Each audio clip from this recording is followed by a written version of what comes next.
అందరికీ నమస్కారం. Welcome to it's you TV. ప్రస్తుతం మనతో పాటు ఉన్నారు ప్రముఖ ఆధ్యాత్మికవేత్త, జ్యోతిష్య వాస్తు పండితులు డాక్టర్ నిట్టల ఫణిభాస్కర్ శర్మ గారు. గురుగారితో మాట్లాడి ఈ ఉగాది పంచాంగం ప్రకారం 2026 శ్రీ పరాభవనామ సంవత్సరంలో ద్వాదశ రాశుల వారికి కూడా ఏ విధంగా ఉందో తెలుసుకుందాం.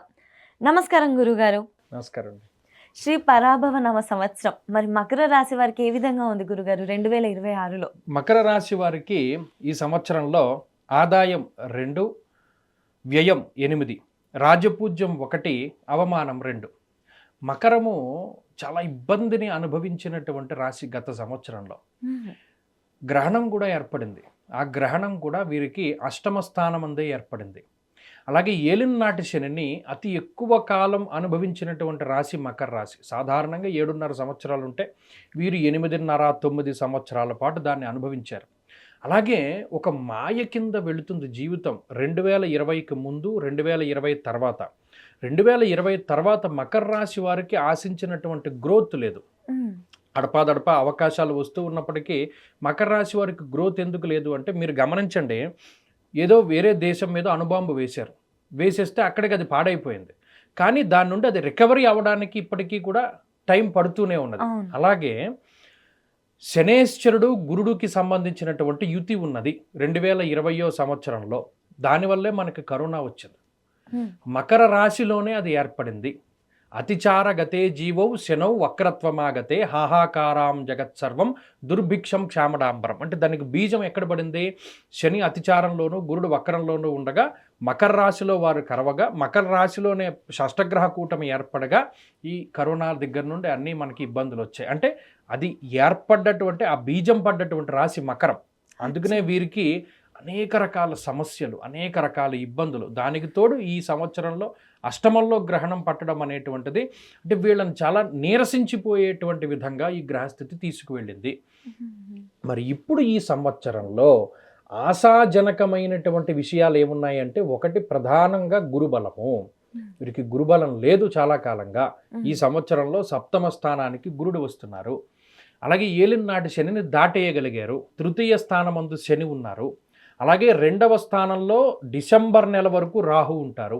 సౌభాగ్య భాగ్యం ఆరోగ్యమర్ధలాభం యశస్కరం అన్నారు. సప్తమంలో ఉండేటువంటి గురువు రాజదర్శనం ఆరోగ్యం గాంభీర్యం గాత్రపోషణం అభీష్ట కార్యసిద్ధిశ్చ అన్నారు.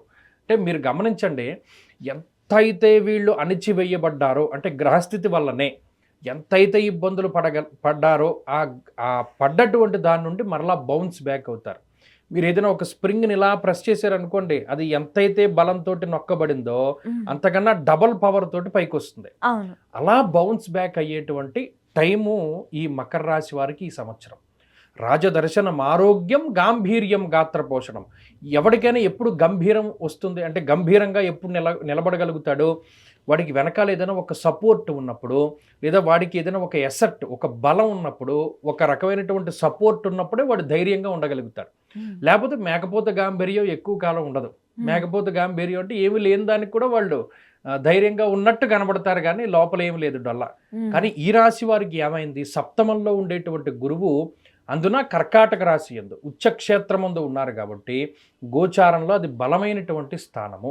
దానివల్ల ఏమవుతుందంటే కమ్యూనికేషన్ పెరుగుతుంది, పరిచయాలు పెరుగుతాయి. రాజదర్శనము అన్నారు అంటే పరిపాలించేటువంటి వాళ్ళు ఎవరైతే ఉన్నారో వారితోటి స్నేహము, లేదు భాగస్వామ్య వ్యాపారాలు చేస్తారు కొంతమంది, వారికి గొప్ప భాగస్వామ్యం లభించడము, లేదా జీవిత భాగస్వామి దగ్గర నుండి భాగస్వామ్యం అన్నది ఎక్కడ ఉంటుందో అదంతా గొప్పగా సక్సెస్ అయిపోతుంది. సో అలా వీళ్ళు ఎకనామికల్గా గ్రో అవుతారు. అలాగే ఈ సంపద పరంగా గ్రో అవుతారు. లేకపోతేనేమో వారసత్వాన్ని వీళ్ళు పుణికిపుచ్చుకోగలుగుతారు. ఆ లెగసీని కంటిన్యూ చేయగలుగుతారు. తర్వాత ఏంటంటే ఆ ప్రాపర్ కమ్యూనికేషన్ని మెయింటైన్ చేయగలుగుతారు. సో ఈ రకంగా గ్రహస్థితి చాలా చక్కగా ఉపయోగపడుతుంది. ఒకటి, తృతీయ భావమందు శనేశ్వరుడు సొంత ప్రాంతాల్లో వీళ్ళ ఆధిపత్యాన్ని ప్రదర్శించేలా చేస్తాడు. అంటే ఉదాహరణకి వాడు ఉంటాడు, అమెరికా వెళ్ళిపోయినా వాళ్ళు సొంత ఊర్లో ఇల్లు కట్టుకోవాలని, సొంత ఊరికి ఏదో చేయాలని ఒక కోరిక ఉంటుంది. అటువంటి దానిని శనేశ్వరుడు ప్రోత్సహిస్తారు తృతీయమందు. అలాగే రాహువు సౌభాగ్య భాగ్యం ఆరోగ్య, ఆరోగ్యాన్ని ఇస్తాడు, సౌభాగ్యాన్ని ఇస్తాడు, అలాగే సత్సంతానాన్ని ఇస్తాడు, ఎదుగుదలని ఇస్తాడు. వీళ్ళకి ప్రతి ఒక్కళ్ళు కూడా ఆకర్షితులై ఉంటారు. అంటే వీళ్ళు ఫోకస్డ్గా ఉండగలుగుతారు. ప్రతి 10 మందిని కూడా వీళ్ళు ఆకర్షించుకుంటూ వీళ్ళే మెయిన్గా ఉండి ముందుకెళ్ళగలుగుతారు. సో వీళ్ళకి ఈ సంవత్సరంలో అదృష్టం ఉంటుంది, ఆరోగ్యం ఉంటుంది, ఐశ్వర్యం ఉంటుంది, కుటుంబం తాలూకు సపోర్ట్ ఉంటుంది. ఎక్కడైతే వీళ్ళు నష్టపోయారో అక్కడి నుండే మరలా లాభాన్ని పొందగలుగుతారు. సో అలా వీళ్ళు ఈ సంవత్సరం నిజంగా చెప్పాలంటే మట్టి ముట్టుకున్నా కూడా బంగారం అయిపోతుంది. సో అంత మహర్జాతకులు.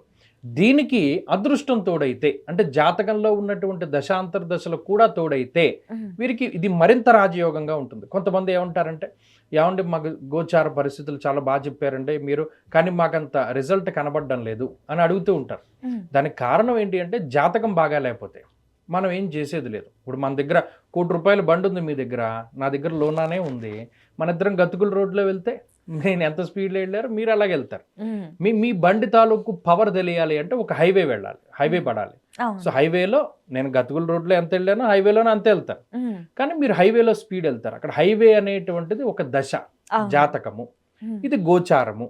కాబట్టి ఏంటంటే ఒక దశ కూడా ఉంటే ఈ గోచారానికి అది మరింత పాజిటివిటీని ఇస్తుంది. జీవితంలో చాలా స్పీడ్గా గ్రో అవ్వడానికి అవకాశాన్ని ఇస్తుంది. మకర రాశి వారికి ఈ పరాభవనామ సంవత్సరంలో చాలా అద్భుతమైనటువంటి ఫలితాలు ఉన్నాయి. వారికి ప్రతిదీ కూడా పాజిటివ్గానే ఉంటుంది. అంటే ఆర్థిక పరంగా స్ట్రాంగ్ గా ఉంటారు, మానసికంగా స్ట్రాంగ్ గా ఉంటారు, వాళ్ళు ఒక సపోర్ట్ ని కలిగి ఉంటారు, గాంభీర్యాన్ని ప్రదర్శించగలుగుతారు. అన్నిటి పరంగా చాలా పదవీ యోగాన్ని, మరి ముఖ్యంగా కొంతమంది మనం ఏదైనా అచీవ్ అవ్వాలి, ఒక పదవి రావాలి, ఒక నామినేటెడ్ పోస్ట్ రావాలి, లేదా మనం ప్రజాకర్షణ కలిగి ఉండాలి, ధనాకర్షణ కలిగి ఉండాలి, ఇలా ఎవరైతే అనుకుంటారో వాళ్ళందరికీ కూడా ఈ గ్రహస్థితి సహకరిస్తుంది. సినీ రంగంలో వారికి కూడా బాగుంటుంది, చాలా అవకాశాలు అనేవి దొరుకుతాయి. ఈ సంవత్సరం వీళ్ళు కొత్త వ్యాపారాలు మొదలు పెట్టచ్చా? అది కూడా పార్ట్నర్షిప్ తో చాలా గొప్పగా మొదలు పెట్టచ్చు. అలాగే వీరు పార్ట్నర్షిప్ లోకి వెళ్ళేటప్పుడు మిథున రాశి వారిని మాత్రం కలుపుకోకూడదు. ఎందుకంటే వాళ్ళు వీళ్ళని ఇబ్బంది పెట్టేటువంటి, మీరు గమనించండి, మకర రాశి వారు మోసపోయినా, దెబ్బతిన్నా, లేదు అణిచివేయబడ్డా మిథున రాశి వారి చేతిలోనే ఎక్కువ అది జరుగుతుంది. కాబట్టి వారికి దూరంగా ఉండాలి. సింహరాశి వాళ్ళతోటి ఏమైనా కొద్ది పొరపచ్చాలు వచ్చినా మళ్ళీ కలిసిపోతూ ఉంటారు. కానీ మిథునం వాళ్ళతో అయితే కలవలేరు, అది ఇబ్బంది. ఉద్యోగస్తులకి గురుగారు ఈ సంవత్సరం బాగుంది, చాలా బాగుంది. ప్రమోషన్స్. ఇంకోటి ఏంటంటే దేశాంతరంలో ఉన్నటువంటి వాళ్ళు, ఎవరైనా విదేశాల్లో ఉండి అక్కడ ఏదైనా గ్రీన్ కార్డు కావాలి, లేదా అక్కడ సెటిల్మెంట్, అక్కడ ఇల్లు కట్టుకోవడము, అక్కడ ఏదైనా మనకి గుర్తింపు రావాలి అనేటువంటి వాళ్ళకి కూడా ఈ సంవత్సరం బాగుంటుంది. విద్యార్థులు ఎవరైతే కాంపిటేటివ్ ఎగ్జామ్స్ రాస్తున్నారో, లేకపోతే గవర్నమెంట్ జాబ్స్ కి ట్రై చేస్తున్నారో వాళ్ళకి గురుగారు చాలా బాగుంటుంది. మరీ ముఖ్యంగా మీరు అన్నట్టు లాంగ్ టర్మ్ కోచింగ్లు తీసుకునేటువంటి వాళ్ళు ఉంటారు. అంటే గత సంవత్సరం మరి టైం పీరియడ్ బాగాలేదు కాబట్టి మనం పలానా ఎంసెట్టో నీటో ఏ ఎగ్జామ్స్లో మార్కులు రాక తిరిగి ఈ సంవత్సరం లాంగ్ టర్మ్ రాసేటువంటి వాళ్ళు, వాళ్ళకి ఇది చాలా కలిసి వస్తుంది. వాళ్ళు అనుకున్నటువంటి దాన్ని అచీవ్ చేయక చాలా మంది ఫ్రీ సీట్ రావాలి, లేదు మనం అనుకున్న కాలేజీలో సీట్ రావాలి అని ట్రై చేస్తూ ఉంటారు. సో వాళ్ళకి ఇది చాలా గొప్పగా పనిచేస్తుంది. ఆరోగ్యపరంగా బాగుంది, ఆరోగ్యం చాలా బాగుంటుంది. సో మీరు చెప్తుంది ఇదంతా ఏదైతే ఉందో ఇది ఒక 35% వరకు కవర్ చేసినా కూడా బిజినెస్లు పెద్ద ఎత్తున స్టార్ట్ చేయాలి అని అనుకున్న వాళ్ళు వ్యక్తిగత జాతకం చూపించుకొని చేస్తేనే బాగుంటుంది. తప్పితే దీన్ని నమ్ముకుని వెళితే అంటే ఇది మంచిదే. ఇప్పుడు మీకు ఒక విషయం గమనించండి, బిట్ పేపర్ చాలా ఇంపార్టెంట్ ఎగ్జామ్ కి.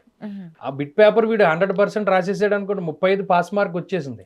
మరి మెయిన్ ఆన్సర్ కావాలి కదా, మెయిన్ ఆన్సర్ షీటే ఇంపార్టెంట్. దాంట్లో వచ్చే మార్కులను బట్టి వీడు క్లాస్ డిసైడ్ అవుతుంది. ఇది బిట్ పేపర్ లాంటిది. చదువు లేని వాడికి ఇది చాలా గొప్ప విషయం. అంటే జాతకంలో దశలు లేని వాడికి గోచారం చాలా ముఖ్యం. ఇది పాడైపోయి అది పాడైపోతే వీడి జీవితం అల్లకల్లోలం అయిపోతుంది. ఇది బాగుంది అని తెలుసున్నప్పుడు, దీనిలో మనకి 100% వచ్చినప్పుడు మనం మెయిన్ దాని మీద దృష్టి పెడితే రెండు కూడా బ్రహ్మాండంగా ముందుకెళ్ళగలుగుతారు. అందులో కూడా ఏమైనా చిన్న ప్రాబ్లం ఉన్నా కూడా పరిహారం చేసుకొని మనం బ్యాలెన్స్ చేసుకోగలుగుతాం. ఓకే గురుగారు, ఇంకా వీళ్ళకి ఎవరైతే విదేశాలకు వెళ్ళి సెటిల్ అవ్వాలనుకుంటున్నారో వాళ్ళకి ఇది మంచి టైం. వివాహ యోగం, గృహ యోగం, వాహన యోగం అన్ని ఈ సంవత్సరంలో వీళ్ళకి సమృద్ధిగానే ఉన్నాయి. ఇంకా ఏదైనా అడపాదడపా కొంచెం ఈ గ్రహస్థితి ఇంకా మనకి బూస్ట్ ఇవ్వాలి అంటే వీళ్ళు ఏదైనా కొంత పరిహారాలు లాంటివి కూడా ఆచరించవచ్చును. ఆ పరిహారాలు ఏంటో చెప్తారు? ఏమంటే ప్రత్యేకించి ఈ సంవత్సరంలో అక్టోబర్ 31 దాటాక కొంత గురుబలం తగ్గుతోంది కాబట్టి ఆ గురువుకి సంబంధించినటువంటి స్తోత్ర పారాయణ ఏదైనా చేసుకోవచ్చు. ముఖ్యంగా శ్రీపాద శ్రీవల్లభ చరితామృతం సప్తాహం చేస్తారు, లేదు దత్తక్షేత్ర దర్శనం చేస్తారు, లేదు దక్షిణామూర్తి యొక్క ఆరాధన చేస్తారు. ఇందులో గురు స్వరూపాన్ని ఎవరినైనా ఆరాధన చేయవచ్చును. ఆ గురువుకి సంబంధించిన స్తోత్ర పారాయణ చేయవచ్చును. మరీ ముఖ్యంగా నెలలో మొదటి గురువారం నాడు వీలుంటే శనగలు కానీ, పసుపు రంగు పళ్ళు కానీ, పసుపు రంగులో ఉండేటువంటి స్వీట్లు కానీ దానం చేస్తూ ఉండడం చెప్పదగినటువంటి సూచన. వీళ్ళకి కలిసి వచ్చే రంగు గురుగారు? వీరికి ముఖ్యంగా నలుపు లేదా నీలం చాలా బాగా సెట్ అవుతుంది. నీలం రంగు చాలా బాగుంటుంది. అలాగే మిక్స్డ్ కలర్స్ చాలా బాగుంటాయి. మరీ ముఖ్యంగా గ్రే కలర్ కూడా చాలా బాగుంటుంది. ధన్యవాదాలు గురుగారు. నమస్తే.